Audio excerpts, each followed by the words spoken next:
appreciate it. It was definitely... What? I'm going to do twice. My last one. You can hear it twice if you want. Akiva, do you want to sit with that one? You can sit on this chair. You sit. Fine. Thank you for coming, everybody. I appreciate everybody coming. It's definitely not easy to get here from wherever you're coming from, the old city and all different places in the world. To get from Taharno, definitely not easy. It's been a tremendous bracha, the whole thing, from beginning to end. And I just want to share a little bit. Kodem Kol, in the Hilchos Mila and the Rambam, it says a very interesting halacha that a man who actually makes himself appear as if he's not circumcised, it comes out that he has no chelek in olam haba, says Rambam. That's pretty intense. So Rambam says at the same time, he says a person who chooses not to circumcise himself also has no chelek in olam haba. And there's a stira in Hilchos Truma that but we see that a person can eat truma if he makes himself seem uncircumcised. Just simply that there's a gzeira against him, a decree that he shouldn't, because maras ayin. It comes out in the Nachal Eitan and the Bnei Binyamin. They have two different tirutzim, but whatever it is, Bekitzer Nimrat, it comes out that a person who shows that he doesn't want any relationship to Hashem's brit, to Avraham Avinu's brit, he has no chelek in olam haba. It's a massive kiddush. We can go into it, but I'm just going to keep that part short. There's a Pirkei Avos that says like this: someone who's Mayfair, the briso shel Avraham Avinu, so that person has no chelek in olam haba. That halacha in the Rambam was based on that, and it comes out that's a serious zag. Says the Rav Avadim Bartanu, he says, but don't worry, a person who does tshuva, so nothing stands in the gates of tshuva. Even if the person chose to nullify the bris of Avraham Avinu and not do a circumcision, with tshuva he can bring himself back in. And coming out of Yom Kippur comes Yud Aleph B'Tishrei, and I'm standing there, and I'm finding out that my wife just had the day after Yom Kippur, Mamish. We're sitting there, all of us have worked hard during Elul and SYMA Tshuva, and we're avon free and clean and ready to start a whole new year in a whole new world. And I find out I get a little boy. It was the greatest bracha. So there's a beautiful pasuk. Many times in Shir Shirim, the Jewish people are referred to as a yona. Yonati tamati, enaich yonim. Hashem relates to us as he says, "You're my fully committed doves."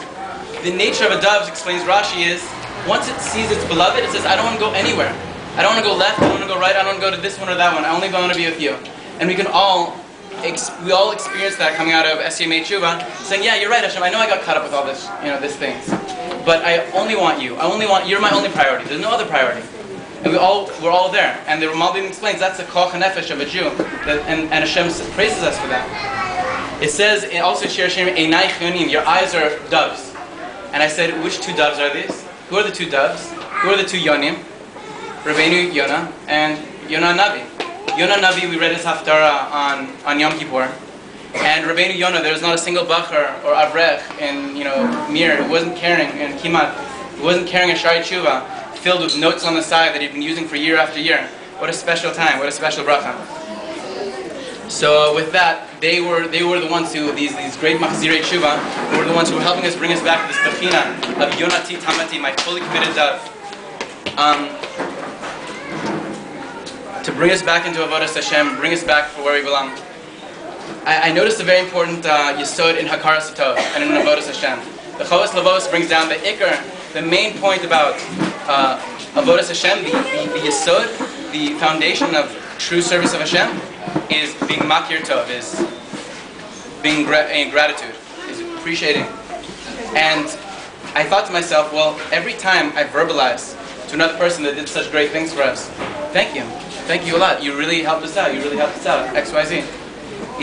It more prepares me to do Avodas Hashem. It more prepares me, allows me to say, oh wow, I have all these. I wasn't really conscious of all the great things that Hashem had blessed me with, and I'm more conscious, and I have a bigger slew of examples with which the tov that Hashem put on me. So I want to thank everybody here, from all the women who sent out food to us. I really appreciate it. It really helped. 5 minutes, just like, not 5 minutes, obviously, just an hour of your time, and it is such a bracha on us. It's such a huge bracha. A few days ago we were just starving, and we just, the last minute, we got a meal, and it was warm, it was wonderful, it was perfect. Thank you, Rosalie, for making all the calls. Thank you, Rebbetzin Green. for being a listening ear to my wife, and also for sending the biggest sweet potato in the entire shuk to us. It was a meal for all of us. I really do appreciate it, and all the help and all the making the meals happen.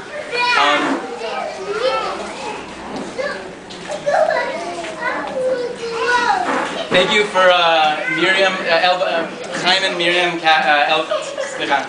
Thank you for Chaim and Miriam Elbaz who helped make this Suda happen. They did some logistical things and really helped tremendously. Anybody I forget, please, slachli. Sarah Feld and Ilana Shemesh, thank you. My wife is saying I never really got a chance to really appreciate the miracle of birth, and they both had a special touch and a special sensitivity in aiding my wife in bringing out this child to this world. That she said for the first time I actually got to see the miracle of birth. Before in the hospitals I was too busy with tubes and blood tests and doctors and guys and this and that. Because finally I got to see the miracle of birth. It was tremendous. To that, that's what we owe you. Thank you to my father-in-law and to my mother-in-law for all the times they take the kids and making a warm home for them. The children come over, we get a few hours of sleep for ourselves, and it helps a lot. It really does help. It helps tremendously knowing that they have a warm place to go, and they get there. I saw them the other day there, and they just go there as if it's like their second home, and running around and they know where everything else is, and turn the house upside down as if it's our house. Go outside. So I really do appreciate it. And to my father-in-law, here, yes, Noam, to Abba. To Abba and to my family back in Los Angeles, thank you for everything. I appreciate everything. I wish you could be here, and it's really a chaval that it's really hard that I don't have you to share in my simcha, and I know you would have been here otherwise. So I miss you. Thank you. Anybody else?